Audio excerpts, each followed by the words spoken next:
Hickok 45 here. Yeah, coming to you on the Hickok 45 Talks channel. That's where you are. So glad you came by to listen to some boring stuff. Yeah, I had a comment. Someone said talk about this, and he talks about somebody's rules of stupid. John, somebody said the rules of stupid.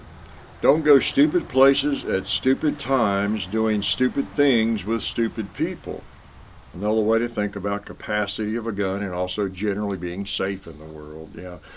And I was reminded of that, having just been at SHOT Show and having met many of you around the country personally. But SHOT Show is a supreme example of all the new gadgets, right? The newest polymer wonders and black rifles and brown rifles and white rifles and orange rifles and guns of all kinds.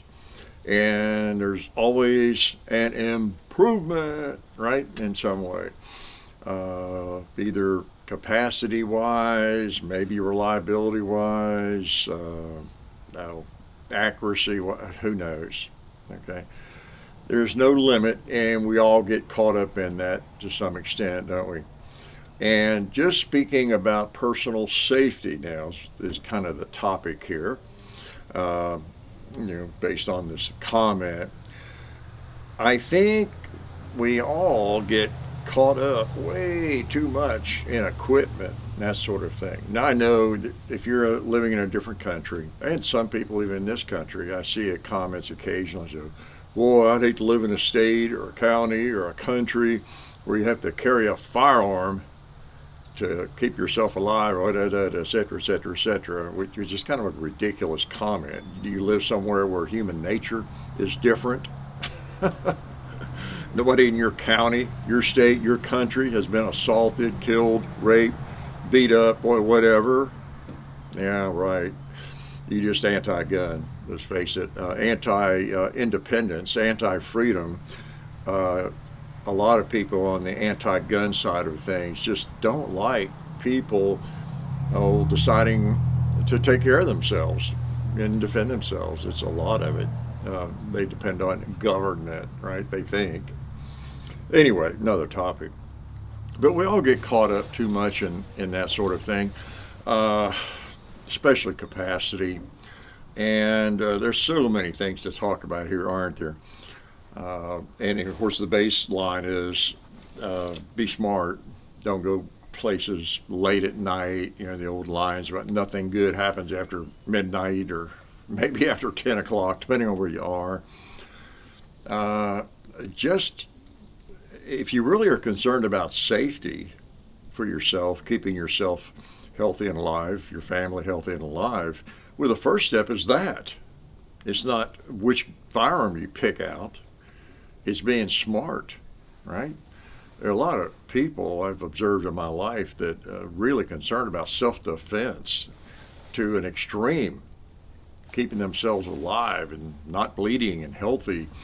But they eat crap, they drive recklessly or whatever else, or they just don't live a very safe life. They're broke, whatever it might be. Hey, start with the basics first. If you're interested in defense, defend yourself against all comers. Anything that's negative could come your way. Right? They're getting off on another topic. Let's get back on the topic. What I want to talk about again is this equipment race and the whiz-bang factor, always wanting the very best firearm. And of course, we're guilty to some extent because we're showing you a lot of those new guns. But just in the interest of showing what we think of them. But I believe in simplicity. I'm carrying something pretty simple most of the time, very simple most of the time. Might even just be a 5-shot revolver. You just have to keep in mind what the essentials are for an armed citizen. Now, if you're a cop or a soldier, it's a different story. You're going to where the trouble is. But for most of us, it's It's just we just want to prevent anybody from messing with us. That's all. You know, there's nobody trying to kidnap us, probably. Um, you're not sitting on a pile of gold or something that's just 50 people are going to try to get from you, probably. You just don't want to be assaulted on the way to the grocery or post office or wherever you're going, and you want to have a deterrent, right? A deterrent. And again, as I've said many times, the human body hasn't really evolved to the point where metal projectiles don't harm it, and everybody knows that, even the dumbest crooks, and they do not want to have metal projectiles entering their bodies. So they're most likely going to scatter like cockroaches if they realize you have the means to defend yourself, right? Anyway, you can study the statistics on from the FBI on civilian shootings and that kind of thing. And I want you to look up that long list, the thousands of armed citizens in the United States who got killed last year because they didn't have enough ammo in their gun. They didn't have a high enough capacity firearm on them. Look at that long list. Yeah, not too long, is it? In fact, I don't know that there's even one on that, right? I just don't think there is. Now, there could be somebody that can't shoot, never has shot, and somebody comes after them and they could have 100 rounds and they're just going to be slinging lead, right? That could be a case, of course. But it just virtually doesn't happen that way. And just keep that in mind, and don't get too caught up in having to have the newest, other than just for fun. Yeah, for fun, because shooting is a lot of fun.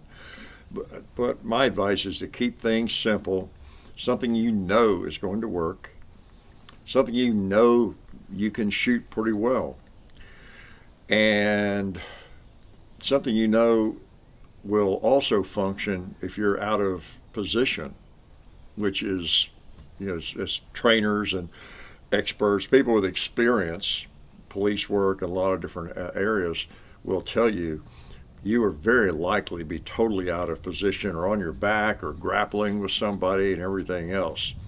And if you ever have a limp-wristed malfunction from a semi-auto at the range, well, guess what could very likely happen if you're wrestling on the ground, so or in a car, or whatever the case might be. Anyway, just some little common sense wanted to throw out there.